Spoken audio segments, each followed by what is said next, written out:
Welcome to Weighing In, NJ Advanced Media's annual preview of the New Jersey State Wrestling Tournament in Atlantic City. I'm Patrick Lanni, alongside Bill Evans and Joe Zadalis. We'll be previewing every weight class and making predictions in separate videos. But for now, let's talk about some of the top storylines from down at Boardwalk Hall.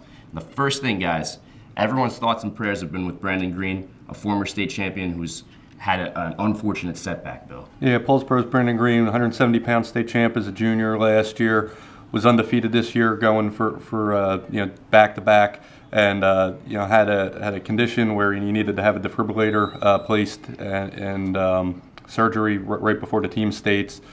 His wrestling career is over, but the wrestling community has really rallied around him. Delbarton and Bergen Catholic wore his shirts honoring him before their big 1 versus 2 matchup. Shane Rietsma, who beat him in the region final last year and lost to him in the state final, visited him in the hospital, has been wearing his shirt throughout the postseason, and obviously a lot of people are thinking about him, wishing he was here to try to defend his state title. We'll probably still have a really good 170 final, but obviously a lot of people would have wished he would have had a chance to defend that title and go on and wrestle in college. He's still going to Virginia Tech, but won't be able to wrestle there.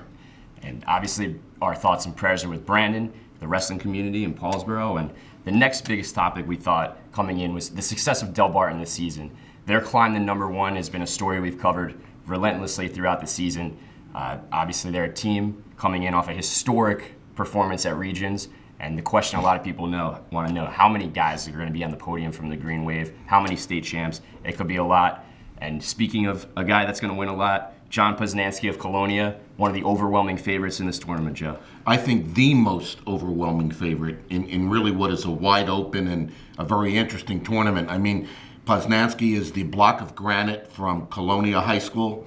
He is, talented, physical, strong, skilled, and I know the simple fact that we're talking about him is making Scott Goodale, the Rutgers head coach, smile.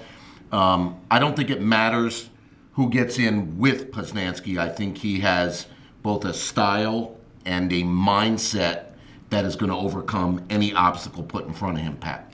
So whether it's Poznanski, Anthony Clark of Delbarton, or anybody wrestling for Brandon Green, it's going to be an amazing year in Atlantic City. We'll be there covering it all. We'll be streaming every bout down at Boardwalk Hall, so make sure you stick with NJ.com.